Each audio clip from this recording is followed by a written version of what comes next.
오늘 우리는 유혹의 시대를 살아가고 있습니다. 유혹이 없을 때는 굉장히 강직하게 보이는 사람도 막상 유혹의 환경 속에 떨어지게 되면 그 누구도 장담할 수가 없습니다. 우리는 연약하기 때문에 한 번에 넘어가지는 않지만, 그러나 한두 번의 유혹을 지나가더라도 계속해서 유혹이 우리들에게 찾아오면 우리들은 넘어가고 마는 약한 사람들입니다. 요즘에 미투 운동 벌어지면서 많은 사람들이 권력과 지위를 이용해서 성폭력을 하고 성폭행을 했다는 사실들이 속속 드러나고 있습니다. 뉴스를 통해서 우리는 우리가 알고 있던 사람들의 그 치부를 들여다보곤 합니다. 지금 우리는 영적으로 치열한 전쟁 속에 있습니다. 사탄은 그때가 얼마 남지 않았다는 것을 알고 오늘도 우는 사자와 같이 우리 믿는 자들을 삼키려고 두루 돌아다니고 있습니다. 신앙생활 잘 하다가도 이런 유혹에 이 정도는 괜찮겠지, 딱 한 번만 하면 괜찮겠지, 우리는 종종 그렇게 죄와 타협하곤 합니다.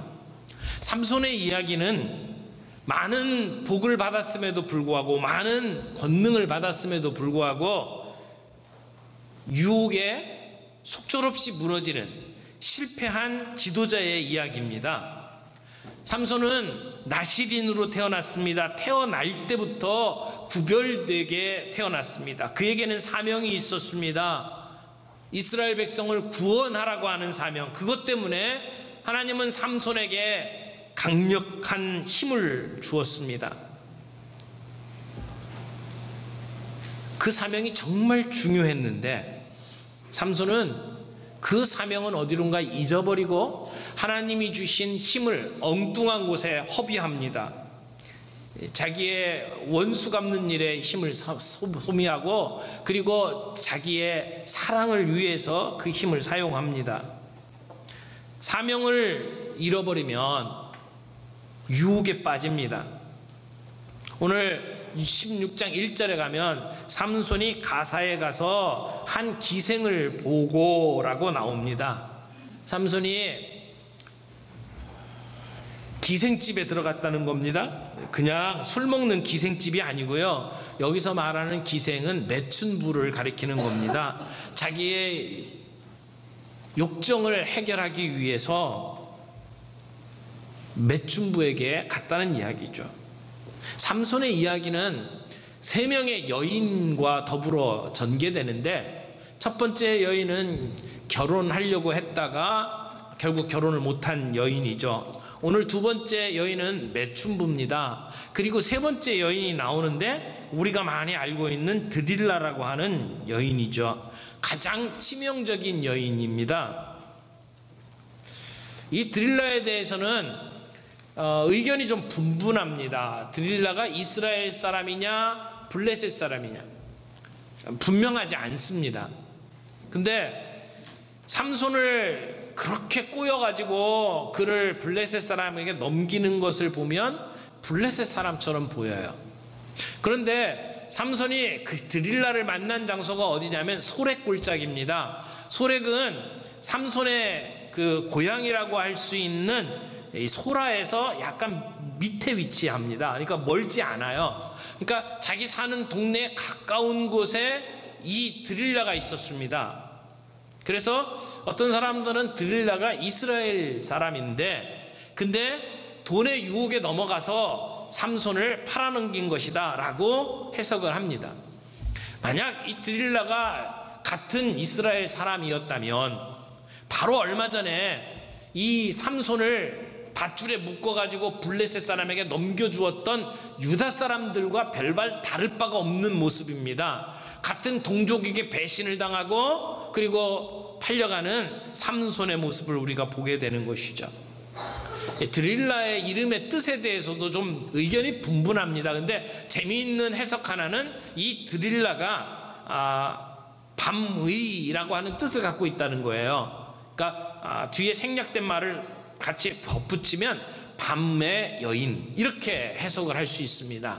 근데 삼손이라는 말의 뜻이 뭐죠? 삼손은 작은 태양이라는 뜻입니다. 그러면 밤의 여인을 사랑한 작은 태양이라고 말할 수 있겠죠. 삼손은 이 드릴라를 사랑했습니다. 사랑해서는 안 될 사람을 사랑한 거죠. 삼손이 한 여인에게 빠졌다는 이야기가 들리자 이 블레셋 방백들이 드릴라를 찾아와서 거부할 수 없는 제안을 합니다. 만약 삼손의 힘을 못 쓰게 하는 비밀을 알아다가 우리에게 주면 우리가 너에게 은 1,100을 주겠다. 뒤에 어떤 어떤 기준이 이렇게 붙어 있질 않아요. 여기에 금전의 단위가 명시되어 있지 않아 가지고 은 1,100이 얼마나 되나 이렇게 좀 궁금해할 수 있는데, 그 당시의 상황을 봐서는 여기 이 금전의 단위가 세겔이라고 말할 수 있습니다. 그래서 어떤 성경에서는 그저 은 1,000세겔이라고 번역을 해놓기도 했습니다.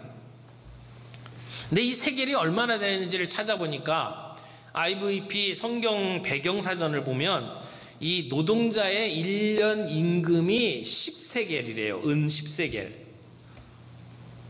그러니까 1,100세겔이면 1년치 연봉, 노동자의 연봉 곱하기 110 이렇게 말할 수 있어요. 그러니까 굉장히 많은 돈입니다. 근데 이것도 그냥 1,100세겔을 주는 것이 아니고 방백들 각자가 주겠다고 이야기를 했어요.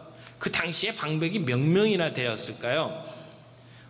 블레셋이 5개의 큰 도시로 이루어진 그러한 나라이기 때문에 아마 방백이 적어도 5은 됐을 것 같아요. 그러면 5명의 방백이 은 1,100씩 줬다. 그러면 요즘 돈으로 생각을 하면 수십억 정도 되는 굉장히 많은 돈입니다. 드릴라는 돈의 유혹에 빠져서 삼손을 유혹하고 시험합니다. 그래서 그의 비밀을 빼앗아 가지고 블레셋 방백들에게 전달을 하는 거죠. 여러분, 이 이야기를 보면서 우리가 영적으로 귀한 교훈들을 좀 얻었으면 좋겠습니다. 유혹의 시대를 살아가는 우리가 어떻게 하면 우리의 거룩을 유지할 수 있을까요? 우리의 능력을 그대로 유지할 수 있을까요? 첫 번째는 유혹의 시대에 거룩하게 살려면 어떻게 해야 합니까? 방심하지 말아야 합니다. 방심하지 말아라.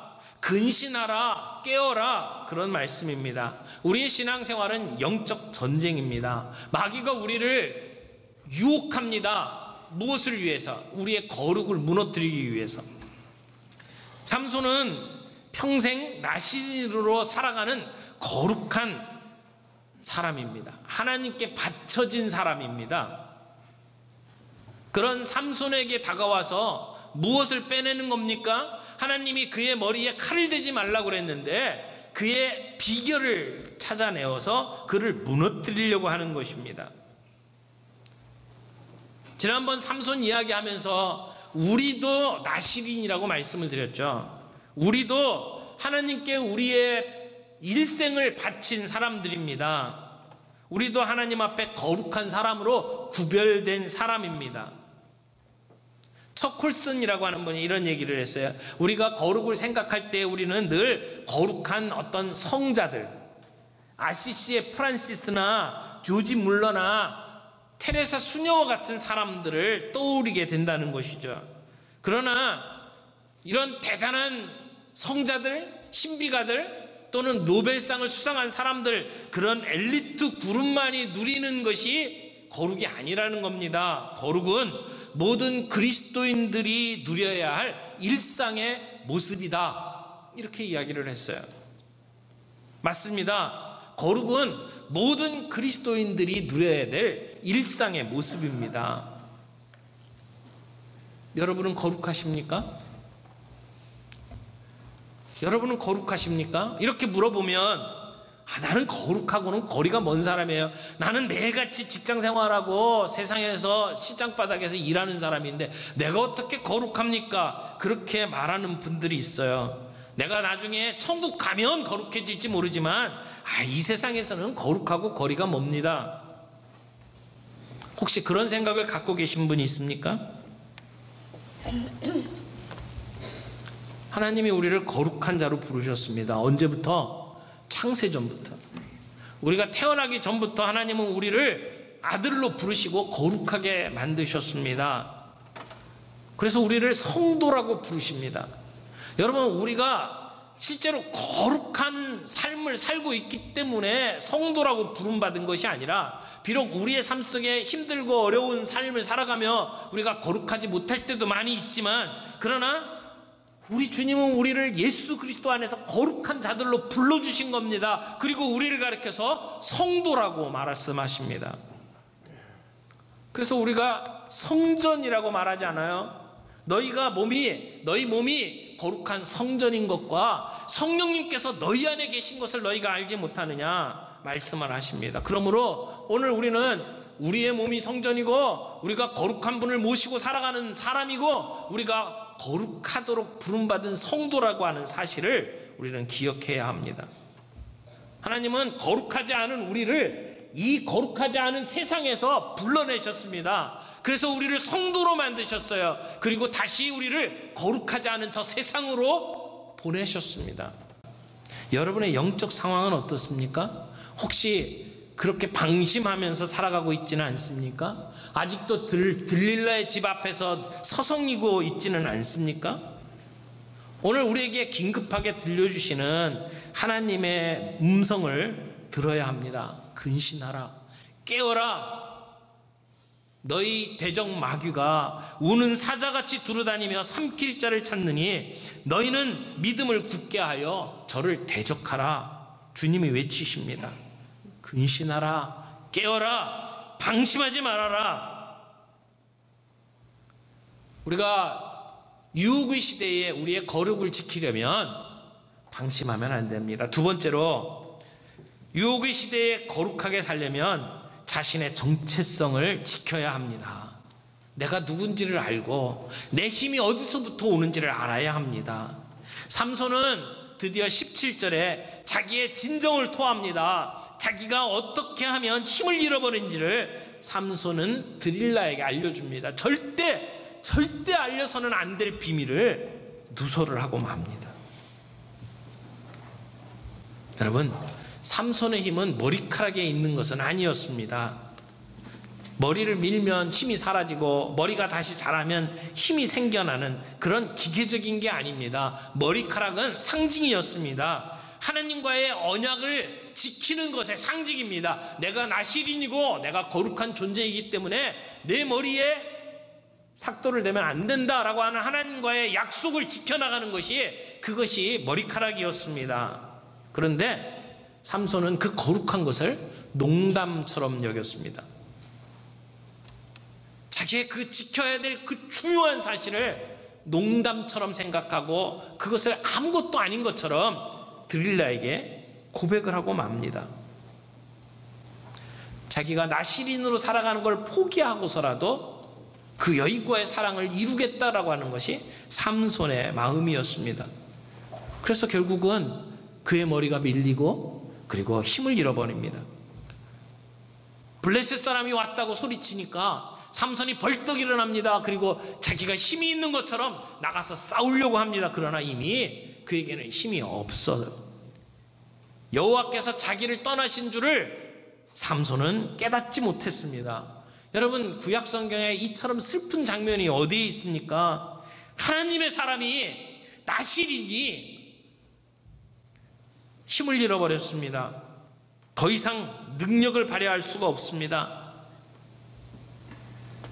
그런데도 하나님이 자기를 떠났다는 사실조차 깨닫지 못하는 삼손의 모습, 이처럼 비참한 모습이 어디에 있겠습니까? 삼손은 자기가 이렇게 중요한 사람이 되었던 것은 하나님 때문이라는 것을 알아야만 했습니다.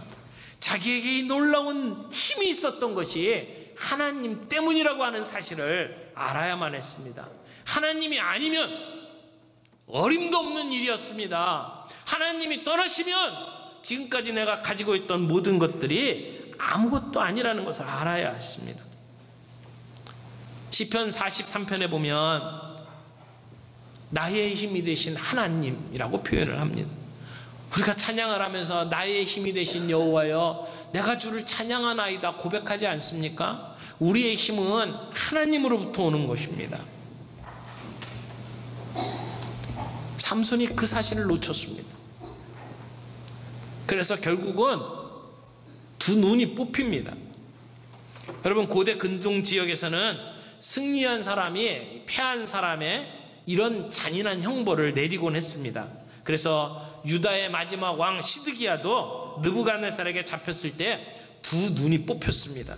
그래서 바벨론의 포로로 끌려가고 맙니다. 지금 그런 일이 벌어진 거예요.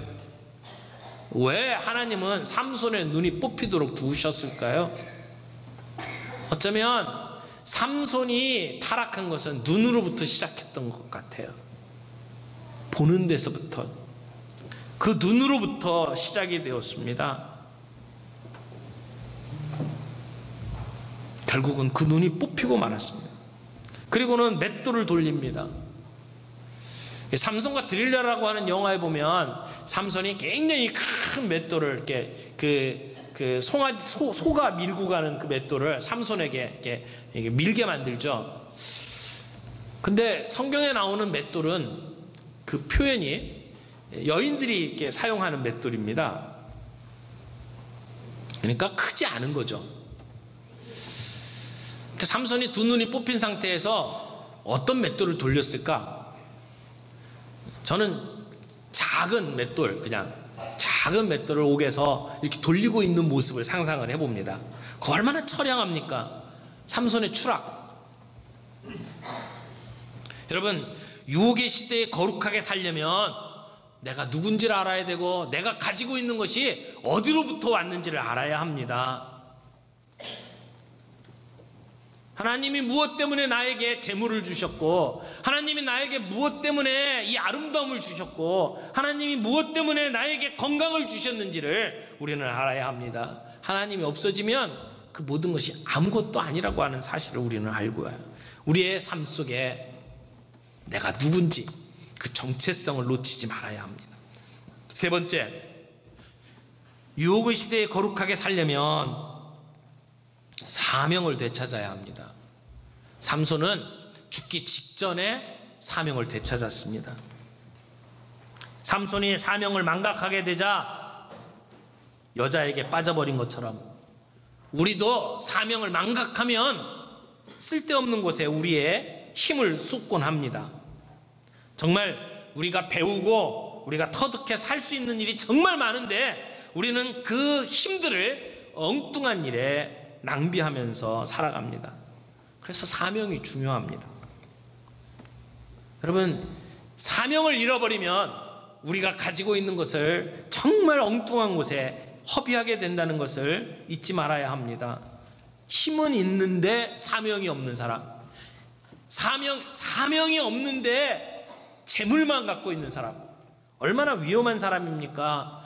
요즘에 부모가 물려준 재산 엄청나게 많은데도 사명 없이 살아가는 사람들이 얼마나 많습니까? 그것은 망하는 길입니다. 여러분, 돈을 많이 벌었다? 그러면 우리는 질문해야 합니다. 왜 하나님께서 나에게 이런 재물을 주셨을까? 하나님께서 내게 주신 은사가 있어요? 질문해야 합니다. 왜 하나님이 나에게 이런 은사를 주셨을까? 내가 다른 사람보다 좀 더 잘하는 뭔가가 있나요? 물어봐야 합니다. 하나님, 이것 갖고 무엇을 하라고 주셨습니까? 우리에게 배운 것이 있습니까? 기술이 있습니까? 그러면 그것은 사명입니다. 사명이 우리의 인생의 방향을 결정합니다. 여러분, 그 강한 힘을 가지고 있으면서도 사명을 잃어버리니까 두 눈 뽑히고 블레셋의 광대 노릇밖에 할 수가 없게 되었습니다. 삼손의 마지막을 보십시오. 남녀가 가득 차 있는 큰 장소에 삼손을 부릅니다. 그러니까 지붕에 있는 남녀만 3,000명이라고 하니까 굉장히 많은 사람들이 모인 장소죠. 근데 그때 삼손이 자기의 사명을 다시 깨달았습니다. 내 인생에 사명이 있었지. 그런데 지금 내 이 모습은 무엇인가? 그래서 그의 인생 마지막에 삼손이 결단을 합니다. 내가 죽더라도 이렇게 수치스럽게 죽을 수는 없다. 그래서 하나님께 기도합니다. 28절입니다. 삼손이 여호와께 부르짖어 이르되 주 여호와여 구하옵나니 나를 생각하옵소서. 하나님이여 구하옵나니 이번만 나를 강하게 하사 나의 두 눈을 뺀 블레셋 사람에게 원수를 단번에 갚게 하옵소서. 삼손이 기도하고 있습니다. 삼손의 기록 가운데 삼손이 기도하는 거 딱 2번 나옵니다. 한 번은 바로 전에 에낙고레에서 기도했던 거죠. 목말라 죽게 된 상태에서 내가 이렇게 죽을 수는 없습니다. 그러면서 하나님께 부르짖었던 에낙고레의 기도가 첫 번째 기도고요. 오늘 2번째 기도, 믿음이 없던 삼손이 기도하고 있습니다. 다곤 신전 앞에서. 그런데 그의 기도의 내용이 뭡니까? 하나님, 저 블레셋 사람과 함께 죽겠습니다 라고 하는 기도입니다.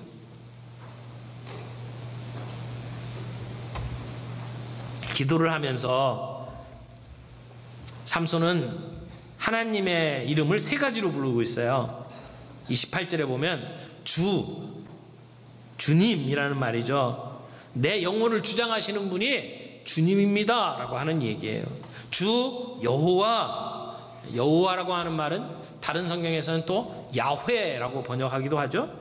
야훼여, 주 여호와여. 이 여호와라고 하는 말은 이스라엘 백성을 애굽에서 건져내신 하나님이라는 그러한 뜻입니다. 우리를 구원하시는 분. 그래서 지금 우리를 구원하실 분은 여호와 한 분입니다 라고 하는 이야기죠. 주 여호와여 라고 기도하면서 나중에 하나님이여 라고 이야기를 합니다. 하나님, 모든 신들 중에 뛰어난 신. 이 싸움이 하나님의 싸움인 것을 고백하면서 하나님 반드시 승리하게 해주옵소서, 그렇게 부탁하며 하나님의 이름을 부르는 겁니다. 삼손은 마지막으로 이 모든 일의 결론이 하나님께 달려 있습니다 이렇게 이야기를 하는 거예요. 자기도 어떻게 할 수 없는 마지막 순간에 두 눈이 뽑혀서 지금 사람들의 조롱거리가 된 이 순간에 삼손은 하나님께 마지막으로 기도하고 최후를 마칩니다. 하나님 그 기도 들어주셨어요. 그래서 그가 죽기 전에, 생전에 죽였던 숫자보다 더 많은 사람을 죽이면서 그의 인생의 마무리가 됩니다. 여러분, 이 모든 삶의 내용을 보면서 우리가 이 유혹의 시대에 거룩하게 되려면 우리의 사명을 놓치면 안 된다는 겁니다. 삼손은 그나마 죽기 직전에 그의 사명을 다시 붙잡았습니다. 만약 그가 그 이전에 가지고 있는 힘을 자신의 사명을 위해서 드렸다면 그의 생애는 얼마나 위대한 생애가 되었겠습니까? 사랑하는 성도 여러분, 우리가 이 사명을 붙잡고 가기에 이제 나는 너무 늙었다고 생각하는 분들 있지 않습니까? 지금이 가장 빠른 순간입니다. 더 늙기 전에 사명 붙잡고 살아갈 수 있기를 바랍니다. 지금 우리가 가지고 있는 물질, 지금 우리가 가지고 있는 능력, 우리의 은사 어디에 사용하십니까? 사명을 위해서 사용할 수 있기를 바랍니다. 하나님, 내 사명이 무엇인지 분명하게 보게 해 주옵소서. 정말 지금까지 사명을 잊고 살았다면 하나님, 이 사명 회복하게 해 주시옵시고 사명을 위해서 우리의 삶을 살아갈 수 있도록 우리를 다시 한번 회복시켜 주시옵소서. 우리 그렇게 하나님께 기도하며 나아가는 저희들이 되었으면 참 좋겠습니다.